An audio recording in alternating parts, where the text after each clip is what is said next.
uma das primeiras especialidades médicas sendo praticadas desde os tempos remotos. Os antigos egípcios já estudavam o órgão da visão, mas a oftalmologia clínica começou realmente com os gregos. Hipócrates e seus alunos já estudaram minuciosamente as doenças oculares, datando dessa época as primeiras inscrições anatômicas do olho. A oftalmologia romana foi herdeira direta da medicina grega e particularmente da escola de Alexandria. Entre os árabes, teve grande importância a obra dos tratados sobre o olho de Saquet. E a partir do século XVII, quando o desvendamento das leis da ótica, acelerou-se muito o conhecimento. Atualmente, transcorrido 400 anos, já não está tão distante o dia em que teremos implantes bioeletrônicos capazes de simular a visão. Uma visão perfeita, entretanto, não é coisa que se resolva em apenas 400 anos. Afinal, a natureza levou milhões de anos para desenvolvê-la. Vai demorar ainda um pouquinho mais. Somente no final da Idade Média e início do Renascimento, os óculos surgiram na Europa. Apesar de já haver registros de sua existência no Extremo Oriente, porém, com o objetivo principal de servir como um artefato de distinção social. Os óculos bifocais surgiram realmente com Benjamin Franklin, que observou num peixe chamado tralhoto e daí se inspirou para fazer o óculos. No final do século XVIII surgiram na França e na região em que hoje está localizada a Áustria as primeiras cadeiras de oftalmologia nas escolas de medicina lá da Europa. Nesta época também a cirurgia de catarata teve uma mudança assim rigorosa quando, em 1753, o cirurgião francês Gaviel popularizou a técnica de extrair o cristalino opacificado, em vez de empurrá-lo para dentro do olho, como era feito anteriormente. Mas a técnica dele não foi aceita logo de início, pois muitos cirurgiões a consideravam ainda temerária, como sempre. O verdadeiro surgimento da especialidade ocorreu somente em 1850, com o médico e físico alemão Ferdinand von Helmholtz, o descobridor do oftalmoscópio. Ele apresentou à comunidade científica o oftalmoscópio, que é um aparelho que permite examinar o interior do globo ocular.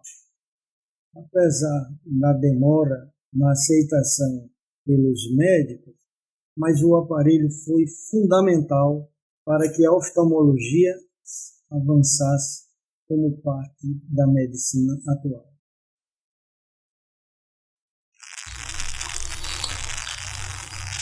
Estamos gravando essa aula sobre o aparelho lacrimal, detalhadamente mais vendo o olho seco.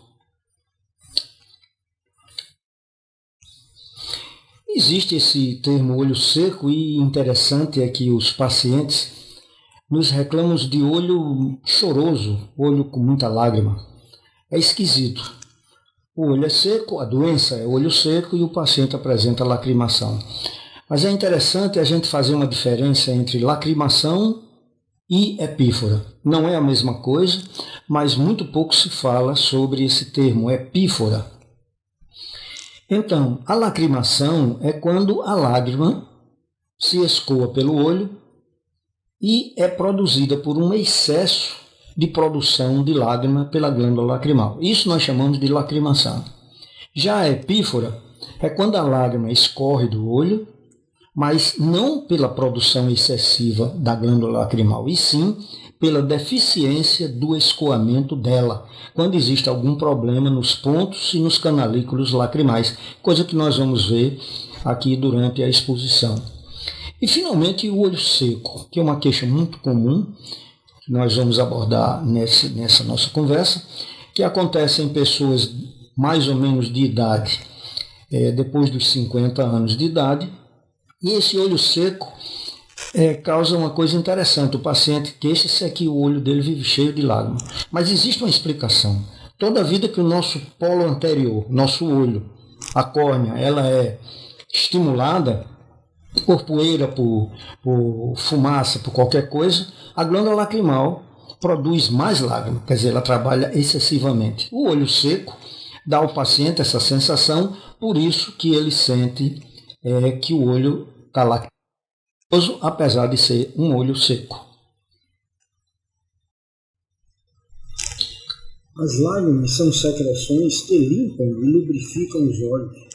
Através da lacrimejação, que é a produção das lágrimas, e são formadas por água, saem as proteínas e gorduras, situação de fortes emoções, como tristeza ou alegria, prazer, admiração, além de bocejos e irritação, também podem causar a lacrimejação ou choro propriamente dito. Nos seres humanos, o revestimento da película lacrimal do olho, conhecido como filme lacrimal, tem 3 camadas distintas, sendo a mais externa uma camada de lipídios, que é formada pela secreção das glândulas de Meibomian, tendo a função de cobrir a camada aquosa, criando uma barreira que impede que as lágrimas caiam descontroladamente pelo rosto. Também serve para atrasar a evaporação no olho. Entre as camadas externa e interna vem a segunda camada, que é a chamada camada aquosa, que é formada por água, sais minerais e complexos imunológicos, que promovem o controle de agentes infecciosos invasores. A camada serve para proporcionar a oxigenação do epitélio corneal, além de criar uma superfície lisa e regular para a visão.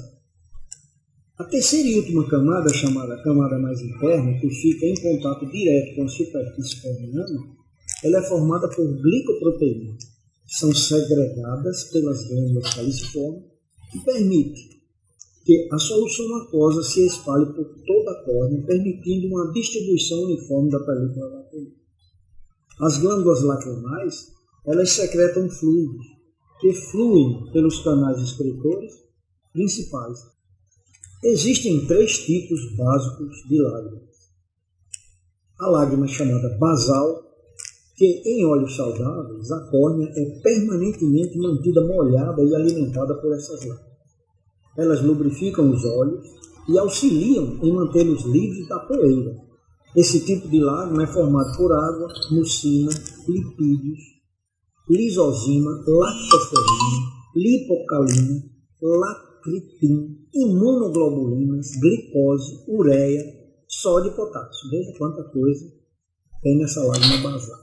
Algumas das substâncias no fluido lacrimal, tais como a lisozima, elas são capazes de lutar contra infecções bacterianas, funcionando assim como um componente do sistema imunológico do organismo. A lisozima é capaz de realizar essa tarefa graças à sua propriedade de dissolução de uma camada do revestimento exterior, chamada de peptidoglicano, e certas bactérias, que é um fluido corporal típico com um teor de sal semelhante ao plasma de sal. Em condições normais, em um período de 24 horas, cerca de 0,75 a 1,1 gramas de lágrimas basais é secretada, sendo essa taxa decrescida com o avançar da idade. Depois vem um segundo tipo de lágrima, que são as lágrimas reflexivas. Essas lágrimas são resultado da irritação do olho por partículas estranhas ao corpo, ou pela presença de substâncias irritantes, como os vapores de cebola, gás lacrimogêneo, spray de pimenta, que pode afligir o olho, incluindo a córnea, a conjuntiva ou a mucosa nasal. Esse tipo de lágrima também pode ser secretado como resposta a uma luz muito forte, repentina e brilhante, além de estímulos quentes ou apimentados na língua ou na boca, estando também relacionado ao vômito, à tosse e ao bocejo. Então, as lágrimas reflexivas também podem auxiliar a remover substâncias irritantes que podem entrar no olho. Então, a última condição que nós conhecemos depois dessa lágrima é a lágrima chamada emocional, ou o choro. Esse terceiro tipo de lágrima normalmente é causada por uma lacrimação excessiva, causada por um forte estresse emocional, como raiva, sofrimento, aflição, felicidade ou dor física. Geralmente, esse tipo de lágrima não é secretado durante a situação de combate ou de fuga, quando a adrenalina está espalhada pelo corpo, porque o sistema nervoso simpático inibe a secreção lacrimal. Então, nos seres humanos, as lágrimas emocionais podem ser acompanhadas por vermelhidão da face e soluço, respiração descompensada e, por vezes, envolvendo espasmo por toda a parte superior do corpo. Lágrimas provocadas por emoções têm uma química diferente daquela que funciona para lubrificar o olho. Elas contêm prolactina, hormônios, à base de proteínas, hormônios adrenocorticotróficos e encefalina, leucina, que é um analgésico natural. Então, como nós vimos aí, as 3 camadas, né, que revestem o olho, a mais externa, que é a camada lipídica, a intermediária, que é a aquosa, que é a lágrima propriamente dita, e a camada mucoide, que é a mais interna, pelas células caliciformes, que protegem tudo isso o epitélio corneano. Existe um questionário que é importante para você que está assistindo agora essa apresentação. São coisas que você deve observar e quantificar, ou seja, bote sinal +1, +2, +3, dependendo da quantidade. Você tem sensação de olho seco? Se for muito, você bota 3. Se for mais ou menos, você bota 2. Se for pouco, uma cruz. Se não for nada, você não bota nada. Segundo, sensação de areia nos olhos. Depois, peso nos olhos. Se seus olhos ficam constantemente vermelhos. Se seus olhos ficam grudados quando você acorda. Se você tem uma sensação de queimação. Então, esses 1, 2, 3, 4, 5, 6 itens são importantes para você começar a pensar se está ou não com um problema de olho seco ou pouca lágrima no olho. Por isso mesmo, o oftalmologista, quando identifica, ele faz um teste chamado teste de Schirmer, que é uma tira de papel, como vocês estão vendo aqui, que ela é graduada e que nós dobramos onde tem esse dentezinho aqui, dobramos na ponta e colocamos justamente na pálpebra inferior, entre a conjuntiva palpebral e a córnea, como vocês estão vendo aqui. E nós esperamos durante 5 minutos para ver o que acontece. Se você só umidificar, como vocês estão vendo aqui, essa pequena porção de 5 a 10, a produção de lágrima está insuficiente. Se você for até no máximo 15, a possível produção é insuficiente. Se você conseguir até 25 ou 30 milímetros, você tem uma produção normal de lágrima. Então esse é o teste de Schirmer que os oftalmologistas fazem no consultório para tirar dúvidas sobre o que é que o paciente tem, se é uma produção excessiva de lágrima ou não. Não podemos esquecer a situação da glândula lacrimal, do aparelho lacrimal no globo ocular. Aí vocês estão vendo glândula lacrimal na parte mais superior e externa do lado esquerdo do olho. Tem a glândula e de 6 a 12 canalículos que desembocam nessa parte assim superior e externa. Consequentemente, é importante a gente lembrar que existe a lágrima é aqui produzida. Aqui ela faz as 5 funções, como nós vamos ver daqui a pouco. E finalmente, quando termina tudo, ela sai pelos pontos I canal lacrimal superior e canal lacrimal inferior, até nessa área aqui que é o saco lacrimal, para desembocar finalmente no nariz. É claro que quando ele chega no nariz tem aquela função importante também, que é umidificar os cílios, chamados vibisas do nariz, para impedir que as coisas caminhem para o aparelho respiratório. Então a lágrima, além de ser importante para o olho, ela também é importante para o nariz.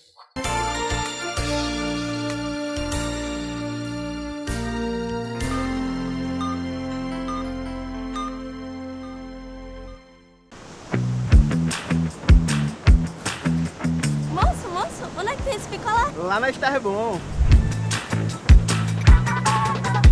Oi, moça, licença. Onde é esse picolé? Ah, ela da Esterbom. Picolé, olha o picolé. Que seja Esterbom, que seja Esterbom. Todo dia é verão na Esterbom e para refrescar o calor chegaram os lançamentos da linha Máximo, cremes e uma linha Kids deliciosa. Esterbom, qualidade que surpreende. A vida é feita de momentos inesquecíveis. É um deles eu te convido a desfrutar em clima serrano, na cidade de Monte das Gameleiras, onde a natureza está presente da melhor forma. Aqui a sua imaginação flui e a sua energia se renova a cada momento. Vem desfrutar desse paraíso conosco. Pousada Encanto dos Pássaros. O paraíso é aqui.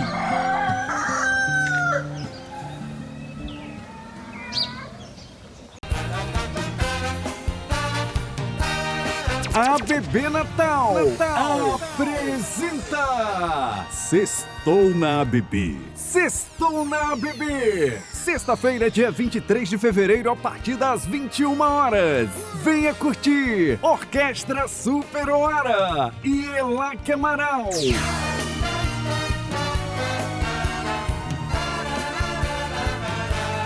E mais, Osirene Santos. Chega mais pra perto e segura a minha mão.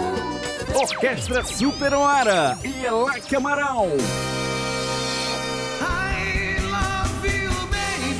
Sextou na ABB, sexta-feira, dia 23 de fevereiro, a partir das 21 horas. Mesas com Miriam, 991921643. Apoio Rede União HD.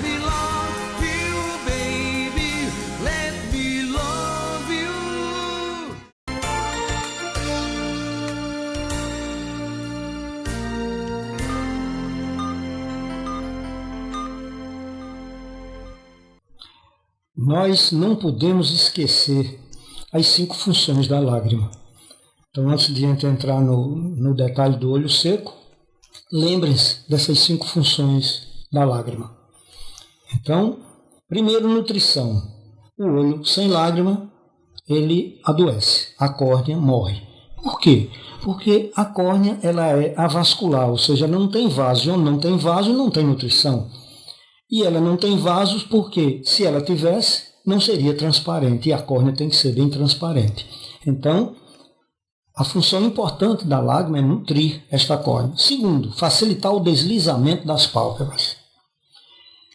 A lágrima, quando ela está perfeita, ela faz com que você abra e feche o olho sem notar que está acontecendo isso. Nós piscamos cerca de 20 vezes por minuto. Já pensou? Se ela tivesse rangindo toda vida que você abre e fecha, seria desagradável. Terceiro, função óptica. Ela diminui as irregularidades da córnea. Nenhuma córnea ela é totalmente irregular. Ela tem umas irregularidades que são preenchidas pela lágrima e, consequentemente, preenchida a lágrima, ela tem uma transparência perfeita. Depois tem a proteção, que é dada pela lisozima, que é um bactericida normal que existe na lágrima. Sem ela, o olho vivia tendo conjuntivite, blefarite e apareceria muitos terçóis, coisa comum nas pessoas que estão com a imunidade baixa, consequentemente com pouca lisozima na lágrima. E, finalmente, ele carrega as impurezas da superfície corneana, como nós vimos atrás. Toda lágrima passa pela córnea, passa pelo polo anterior do olho e se escoa para o nariz. Isso.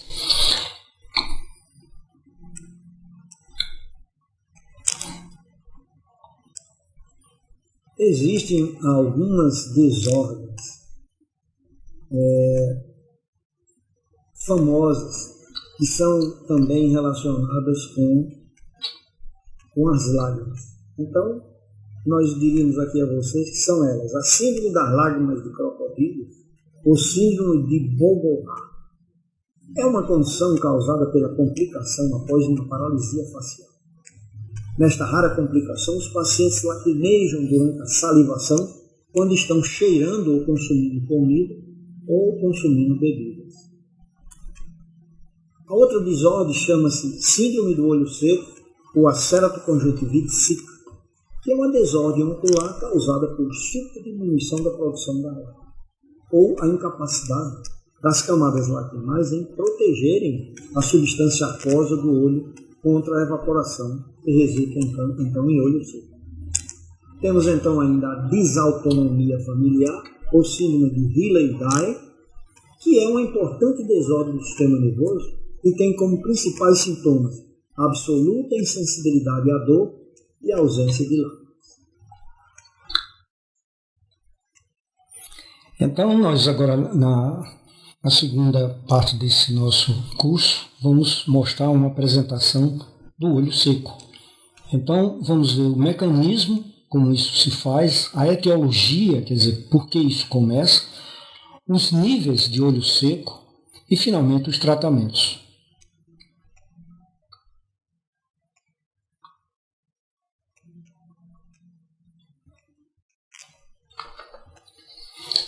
O mecanismo de ação do olho seco.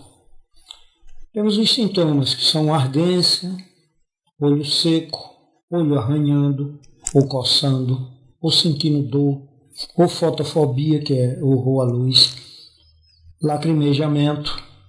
Ora, a instabilidade e o ressecamento do filme lacrimal são decorrentes da disfunção da inervação sensitiva aferente da superfície ocular e da inervação autonômica eferente e da motora que induzem a secreção lacrimal e o piscar dos olhos.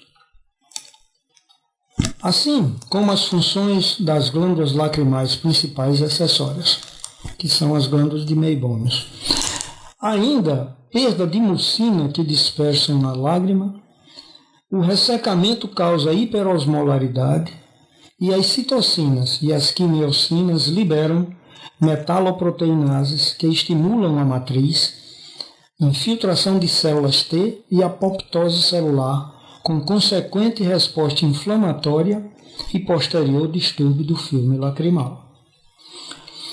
O diagnóstico clínico.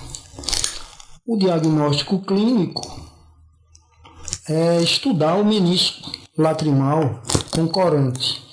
Ora, isso nós conseguimos quando colocamos um corante e olhando na lâmpada de fenda, então tem lá um menisco para a gente verificar se tem ou não espessura lacrimal.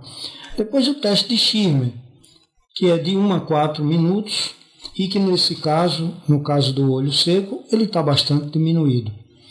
E também o tempo de ruptura do menisco lacrimal, que ele tem que ser 10 segundos, quer dizer, quando ele está abaixo disso, ou menos de 5 segundos, nós diríamos que o tempo de ruptura do menisco lacrimal está alterado e fala a favor do olho seco.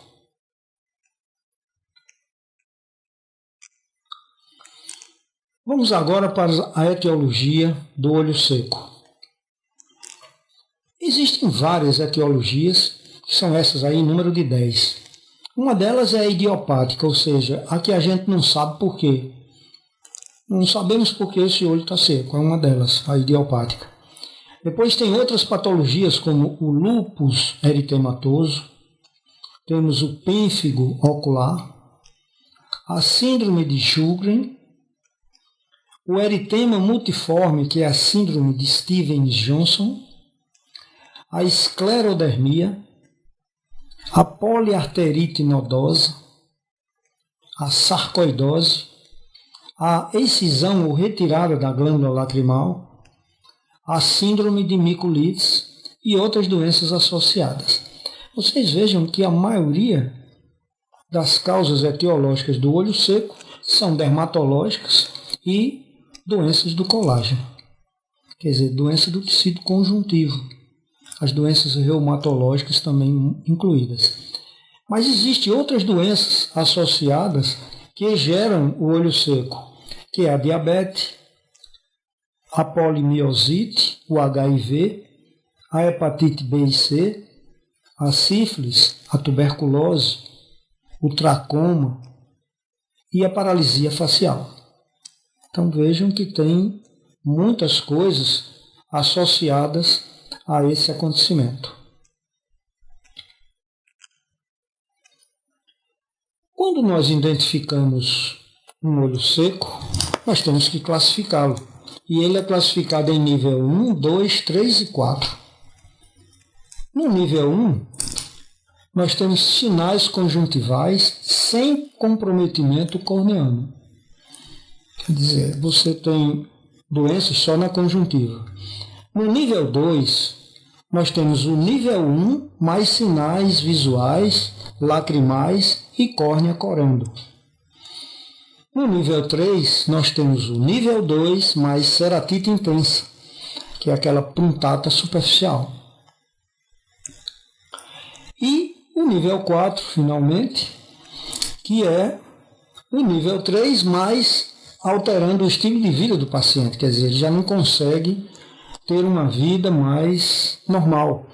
Ele sente-se atrapalhado por conta desse problema visual que é o olho seco. Agora passaremos a estudar o tratamento do olho seco. É uma coisa importante que ele seja identificado não somente pelo oftalmologista, mas pelo colega médico, pelo próprio paciente. Vocês estão assistindo o programa. Nós já dissemos há um pouco atrás o que uma pessoa que tem essas síndromes de olho seco, o que ela sente. Mas passemos para o tratamento. O tratamento do olho seco, nós temos como primeira condição a higiene palpebral. A higiene palpebral é fundamental para que a pessoa previna e melhore do olho seco. Depois temos as lágrimas artificiais, que são colírios, que têm substâncias semelhantes à da lágrima que está faltando nesse paciente. Depois, nós temos que eliminar as condições de ressecamento lacrimal. Então, muitas coisas causam ressecamento lacrimal. Nós temos que trabalhar todos eles para evitar que isso aconteça. E depois temos os esteroides tópicos e temos a ciclosporina A, que são produtos que têm assim, o uso no tratamento. Por exemplo, os esteroides tópicos. Os esteroides tópicos, ele inibe as citocinas, as quimiocinas, as metaloproteinases, as prostaglandinas, e ela estimula a apoptose dos linfócitos. Esses esteroides tópicos têm o lotopregnolol, que é o Lotimax, e a prednisolona 1%, que é o mais forte e mais poderoso dos esteroides. Além disso, como eu falei aí, a ciclosporina A, ela é muito mais eficaz, inibe a apoptose do epitélio e estimula as células e os linfócitos T. O representante dessa ciclosporina A é um colírio chamado Restasis. Tem ele na forma de colírio. Então, o tratamento do olho seco, ela inclui óleo de peixe, que é rico em ômega 3, drogas que estimulam o lacrimejamento. Algumas vezes é necessário você fechar os pontos lacrimais para a pequena quantidade de lágrima que é produzida demorar mais tempo em contato com o olho. Pode-se usar a DOX ou a minociclina. Se usa também terapia com lente de contato mais modernas, que são as lentes esclerais. Pode-se usar a tarsografia lateral e usar soro autólogo, óculos com protetores laterais, porque com isso você diminui a evaporação da lágrima.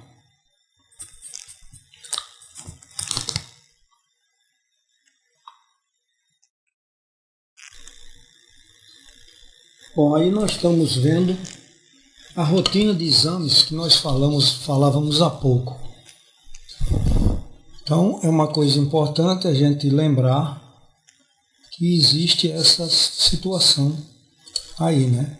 Então, por exemplo, aqui nós estamos vendo a prova de Schirmer, que é exatamente aquele papel, filtro, que é um filtro número 30, que nós dobramos e colocamos na pálpebra inferior, esperamos de 4 a 5 minutos e vamos ver o tempo de marcação, porque tem um corante no olho que vai marcando aqui a quantidade de lágrima que saiu. E nós já falávamos sobre esse exame. E essa é uma maneira de a gente saber se tem hipo ou hiperlacrimação. Mas o outro exame importante também é o teste do tempo de rotura do filme lacrimal. Nós colocamos um corante no olho do paciente, uma gota do corante e levamos para o microscópio, ou biomicroscópio, que nós chamamos de lâmpada de Fenda, e vamos verificar que a lágrima está toda corada em azul esverdeado, mostrando que ela está uniforme. Esperamos 5 segundos. Se ela permanecer assim, o paciente está com filme lacrimal normal. Se entre 5 e 10 segundos acontecer isso que vocês estão vendo aqui, olha, uma ruptura do filme lacrimal, significa que essa lágrima não tem uma consistência normal. Essa lágrima é fraca. Essa lágrima não é bacana, não está com a função dela normal no olho. Então esses testes, tanto de Schirmer quanto o da ruptura do filme lacrimal, são importantíssimos para o clínico, que juntos com os sintomas do paciente, nós podemos dar um bom diagnóstico se o paciente é ou não portador de olho seco. Mostrando assim a importância que existe do nosso aparelho lacrimal como proteção ocular. Vocês vejam, em casos que não são tratados, o que ocorre. Nos cílios, nós temos, nas pálpebras, nós temos a implantação de cílios, cerca de 3 fileiras na pálpebra superior e 2 fileiras na pálpebra inferior. Fileiras de cílios. E no rebordo, ou seja, no espaço entre essa pálpebra e o globo ocular, nós notamos que tem pequenos orifícios. Esses orifícios aqui está mostrando que eles estão todos obstruídos. E vocês viram no começo da nossa explanação que é importante das glândulas de meibômios sair uma substância oleosa que facilita o deslizamento, que impede que a lágrima se evapore. Consequentemente, quando o olho do paciente está com esses pontinhos todos obstruídos, ele vai sentir falta das glândulas, das substâncias das glândulas de meibômio. E é uma coisa que a gente sempre pede, principalmente às mulheres no sexo feminino, que elas costumam usar lápis, rímel, etc., justamente nessa área aqui, quando deveria ser aqui, nos cílios. E elas usam aqui, entope todos esses canalículos e causam problemas sérios. É uma questão de tempo. E os problemas sérios nós estamos vendo aqui, olha, queda dos cílios, atrofia e enrijecimento da conjuntiva, que passa a ser uma coisa áspera. A conjuntiva, ela é para ser lisa, úmida, brilhante, igual ao nosso lábio, pela parte interna que está em contato com a boca.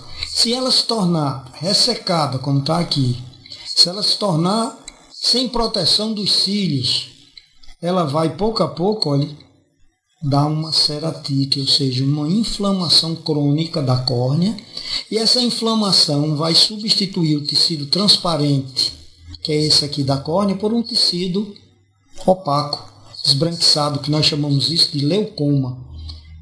E o leucoma é uma das causas de cegueira.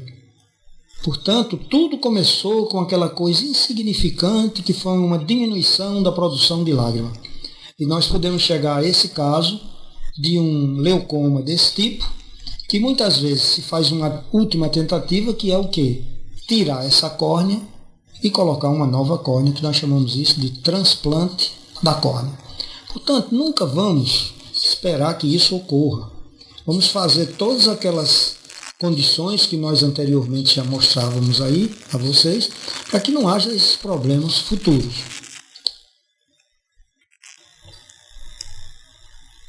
Bom, aí nós estamos vendo uma coisa importante para evitar exatamente o que está acontecendo no slide anterior que vocês viram. Então, as massagens palpebrais estão incluída a limpeza da pálpebra. Então, na limpeza da pálpebra, a gente sempre pede, sempre insiste para que haja, com um cotonete úmido, com soro fisiológico, você limpe os bordos das pálpebras. E depois, com um lenço de papel úmido, você faz a limpeza dessa área nesse sentido que vocês estão vendo de lateralidade, tanto na pálpebra superior, como vocês estão vendo aqui, como na pálpebra inferior. Então, a limpeza é importantíssima, porque junto aos cílios, todo dia, ficam acúmulos de bactérias, de poeira, e isso, quando não é bem limpo, isso vai se tornando um problema mais na frente de infecção ao nível das pálpebras. Então, as massagens sempre você faz de maneira circular para um lado e depois para o outro. Isso começando na pálpebra superior e depois na pálpebra inferior você faz no sentido do nariz para as orelhas, então de dentro para fora. Isso várias vezes. Depois você vai, tanto na pálpebra superior como na pálpebra inferior, fazer exatamente esse movimento, ou seja, você pega a pálpebra como se você quisesse dobrá-la. Então, com essa pressão, você espreme as glândulas de meibômios, desentupindo esses canais. Então, muitas vezes você tem uma blefarite crônica por conta de entupimento dessas glândulas de meibômios. Então, essa movimentação que você faz comprimindo, como se você estivesse beliscando as suas pálpebras superior e inferior e fazendo rotação na ponta dos dedos, você elimina tudo isso. É claro que você vai colocar sempre, quando for começar, um colírio, que é prescrito pelo médico, e quando termina você também faz a mesma coisa. Então, isso é importante para as pessoas fazerem essa limpeza e massagem das pálpebras. Isso não é só quando você está doente. Todos os dias você deveria fazer isso. E as pessoas que têm olho seco, que têm blefarite crônica, esses deverão fazer realmente todos os dias, mesmo que não goste ou não tenha tempo. Então, são dicas que a gente muitas vezes, por esquecer, que é somente colocar um colírio no olho. Só o colírio não resolve. Como também tem pessoas que, por apresentar blefarite de natureza alérgica, elas têm que se afastar de determinadas coisas, como determinados alimentos, que criam antígeno anticorpo na reação alérgica, e também precisam evitar determinadas substâncias que hoje é muito comum se passar a todo momento coisas na pele da face. E tem pessoas que passam também ao redor dos olhos.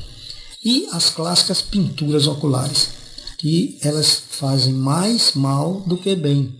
Inclusive, ela é utilizada como maneira de ficar mais bonito os olhos, mas na realidade com o tempo ele torna os olhos mais feios. Então é preciso você se informar como deve utilizar essas coisas, e algumas pessoas que são sensíveis, que são alérgicas, não devem nunca usá-las. Uma coisa importante aqui que eu gostaria de lembrar do aparelho lacrimal é o aparelho lacrimal na criança. Hoje em dia existe o teste do olhinho que se faz com a criança ao nascer. E entre outras coisas que a gente olha, que é o reflexo luminoso, que vem quando a gente joga a luz do oftalmoscópio, vem aquele reflexo vermelho, que quando ele não existe, significa que tem catarata, ou que tem um tumor no olho, ou que tem glaucoma quando o olho tem a córnea muito grande. Esse exame inicial, nós sempre devemos, e eu faço, explicar à mãezinha que trouxe a criança recém-nascida, que a criança chora sem descer lágrima. Isso até os 7 meses de idade. Então, aos 7 meses de idade é quando o aparelho lacrimal começa a funcionar normal. Quer dizer, até 7 meses não há formação de lágrima. Consequentemente, ela poderá apresentar uma obstrução desses canalículos ou saco lacrimal. Isso é importante que vocês se lembrem, porque é nessa data onde começam os problemas, e quando tem um problema de aparelho lacrimal no recém-nascido e na criança nos primeiros meses de vida, ela fica doente pela vida inteira. Vai findar apresentando uma obstrução do saco lacrimal, dando uma doença chamada dactiocistite, que é uma coisa desagradável que a gente encontra muito frequentemente no consultório. Portanto, são os cuidados para as mães que têm filho pequeno, recém-nascidos, que deve ter esse cuidado com o aparelho lacrimal na criança, porque ele não se queixa, não tem sintomas, e é importante para nós cuidarmos nesse momento.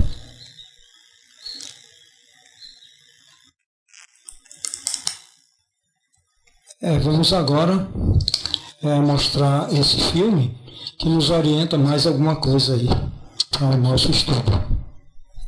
Se você tem ou já teve olhos secos, sabe o quanto o problema é desconfortável, não é mesmo?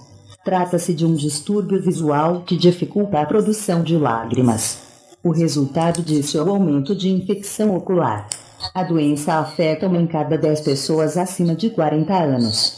As mulheres são mais propensas a desenvolver olho seco, mas não é por acaso. Entenda, a menopausa provoca uma série de alterações hormonais, diminuindo a concentração de estrogênio, uma das causas do olho seco em mulheres. Além disso, devemos levar em consideração os fatores externos. Produtos de beleza para olhos, ar-condicionado e exposição excessiva a telas de computador e celular, por exemplo. Tudo isso diminui a frequência com que piscamos os olhos, causando sequidão. Quem tem sequidão ocular sofre com irritação e intolerância à fumaça. E não pode nem pensar em fumar nem beber. Outra coisa que fica permanentemente proibida é o uso de lentes de contato. Beber bastante água ajuda a amenizar o problema. Se você está sofrendo com isso, vamos ajudar. Veja algumas receitas naturais que são bastante eficazes. 1. Chá preto. Este ingrediente tem propriedades antioxidantes que ajudam a hidratar os olhos. Faça uma simples infusão e espere esfriar para aplicar nas pálpebras. Feito isso, deixe agir por 20 minutos. 2. Camomila. A camomila é outro remédio natural muito eficaz para resolver problemas oculares, incluindo inflamação ou secura. Prepare um chá com 2 colheres sopa de camomila e um copo de água de 200 ml. Quando o chá estiver pronto, molhe 2 pedaços de algodão com ele e aplique nos olhos fechados. 3. Pepino. Separe 2 fatias de pepino, pois elas têm propriedades calmantes, hidratantes e anti-inflamatórias. Coloque uma fatia sobre cada olho, 2 vezes por dia, e deixe agir por 20 minutos. Escolha uma dessas receitas, descanse os olhos e evite o uso excessivo de aparelhos eletrônicos, como computador e celular. Lembre-se também de sempre piscar os olhos, a fim de protegê-los. E aí, gostou do vídeo? Então ajude aquela pessoa de quem você gosta, enviando este vídeo para ela no Facebook. Compartilhe saúde. Esta é uma informação sobre tratamentos caseiros. Ela não substitui um especialista. Consulte sempre seu médico.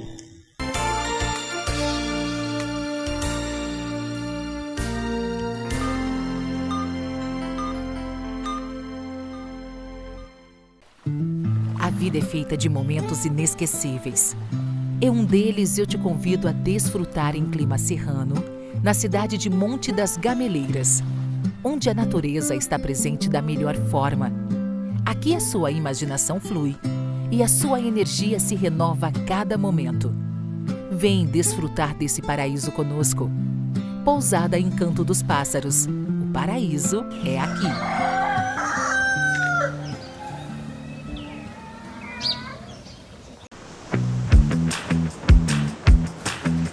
Moço, onde é que tem esse picolé? Lá na Starbom. Oi, moça, licença. Onde é esse picolé? Ah, ela da Starbom. picolé, olha o picolé. Que seja Esterbão, que seja Esterbão. Todo dia é verão na Esterbom e para refrescar o calor chegaram os lançamentos da linha Máximo, cremes e uma linha Kids deliciosa. Esterbão, qualidade que surpreende.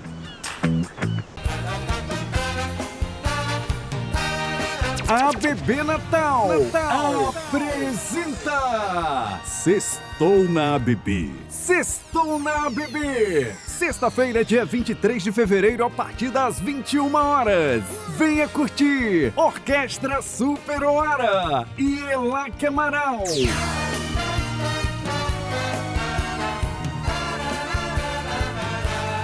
E mais, Osirene Santos. Chega mais pra perto e segura a minha mão. Orquestra Super Hora e Elaque Amaral. Sextou na ABB, sexta-feira, dia 23 de fevereiro, a partir das 21 horas. Mesas com Miriam, 991921643. Apoio Rede União HD.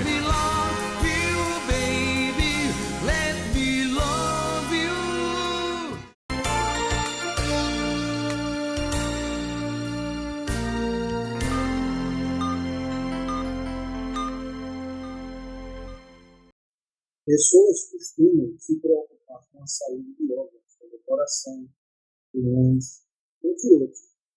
Porém, os olhos também são órgãos muito importantes. A nossa visão pode ser afetada por algumas doenças e condições bem graves. Por isso é importante ter a mesma preocupação com os olhos. Desde o século XVI, os médicos têm relatado casos de pessoas que choram sangue. Alguns já consideraram a hemolacria, que é o nome científico para lágrimas de sangue, a um distúrbio extremamente raro que causam lágrimas parcialmente ou inteiramente feitas de sangue. Algo semelhante ao estigma, mas os médicos agora têm uma compreensão melhor de por que algumas pessoas derramam lágrimas sangrentas. No entanto, em muitos casos, continua a ser um grande mistério.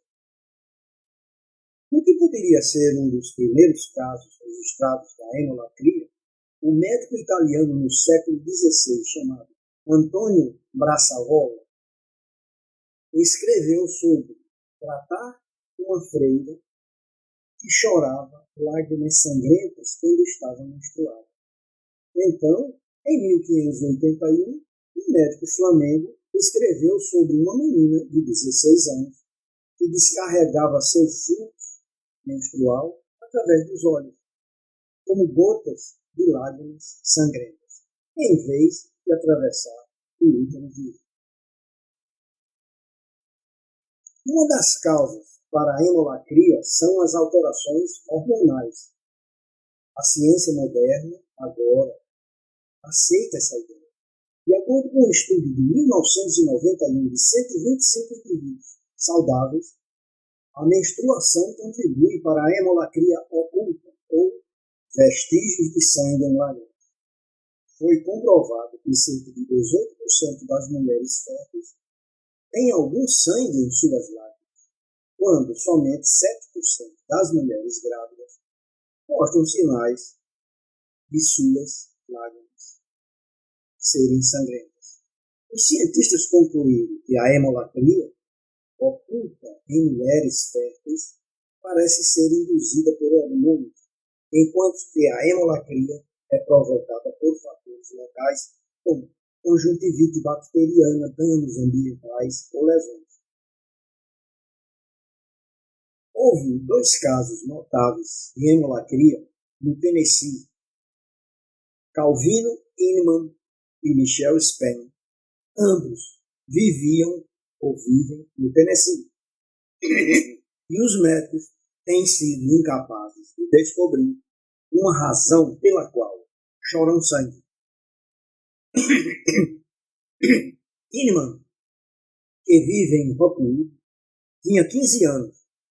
Saiu do chuveiro e notou lágrimas vermelhas cobrindo seu rosto. Ele pensou que estava morrendo. Span da Antioquia, estava descendo as escadas quando sentiu uma dor de cabeça incapacitante e notou lágrimas sangrentas. A hemolacria geralmente não é fatal, mas pode ser debilitante. Spam diz que foi demitido apenas porque os empregadores notaram sangue correndo pelo seu rosto e desde então tornou-se um recluso. Agora, é uma coisa importante a gente não esquecer que o Dr. Vale, que é diretor do Hamilton Institute da Universidade de Tennessee, estudou casos de episódios inexplicáveis e espontâneos de lágrimas sangrentas. Seu relatório, publicado em 2004 na revista Ophthalmic Plastic e Reconstructive Surgery, demonstrou que de 1992 a 2003 houve apenas 4 casos de hemolacria. Hemolacria essa chamada hemolacria espontânea, sem causa médica. E 2 dos casos conhecidos que ocorreram desde o estudo em Tennessee. Pessoas que vivem em outros lugares experimentaram hemolacria. E Aritza Oliva, que vive no Chile, começou a chorar sangue e descartaram quaisquer causas prováveis, como conjuntivite ou coágulo de sangue. E há relatos de que a adolescente indiana, Unique Danueli, supostamente chora lágrimas sangrentas, mas muitos atribuem suas doenças à síndrome de Munchausen. Portanto, é importante a gente citar isso aqui no nosso programa, porque lágrimas podem ter coisas estranhas como essa. Lágrimas com sangue.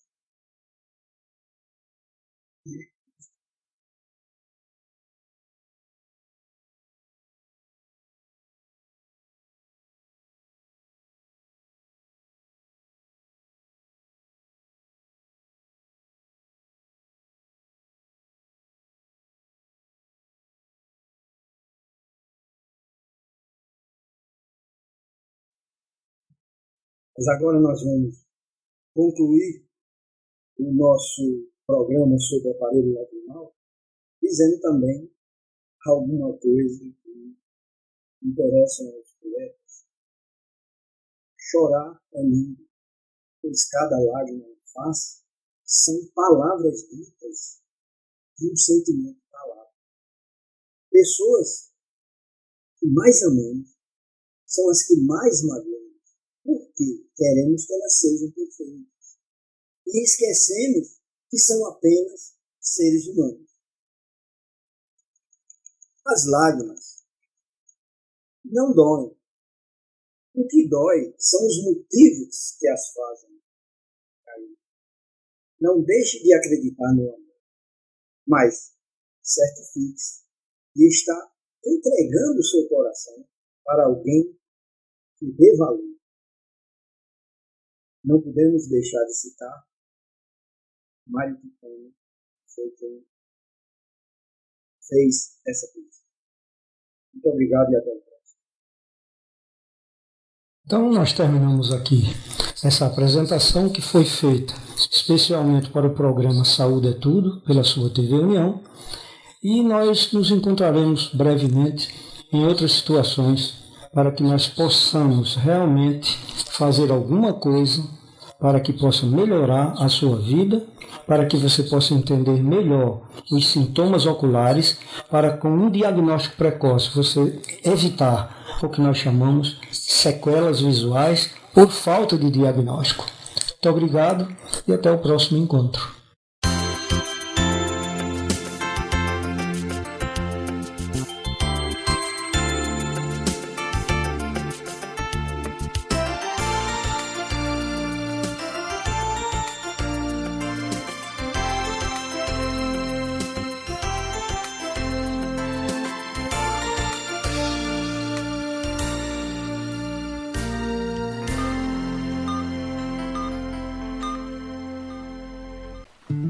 A vida é feita de momentos inesquecíveis.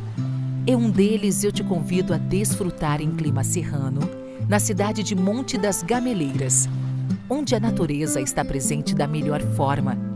Aqui a sua imaginação flui e a sua energia se renova a cada momento. Vem desfrutar desse paraíso conosco.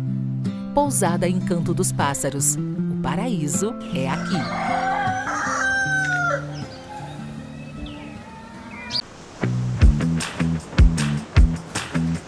Moço, onde é que tem esse picolé? Lá na Esterbom. Oi, moça, licença. Onde tem esse picolé? Ah, ela da Esterbom.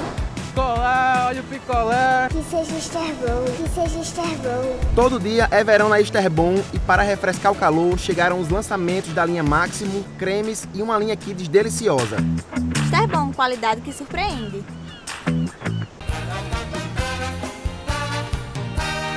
ABB Natal apresenta Sextou na ABB. Sextou na ABB. Sexta-feira, dia 23 de fevereiro, a partir das 21 horas.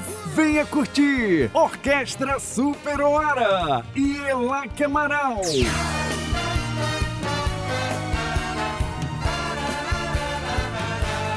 E mais, Osirene Santos. Chega mais pra perto, me segura a minha mão. Orquestra Super Hora e Elaque Amaral. Sextou na ABB, sexta-feira, dia 23 de fevereiro, a partir das 21 horas. Mesas com Miriam, 991921643. Apoio Rede União HD.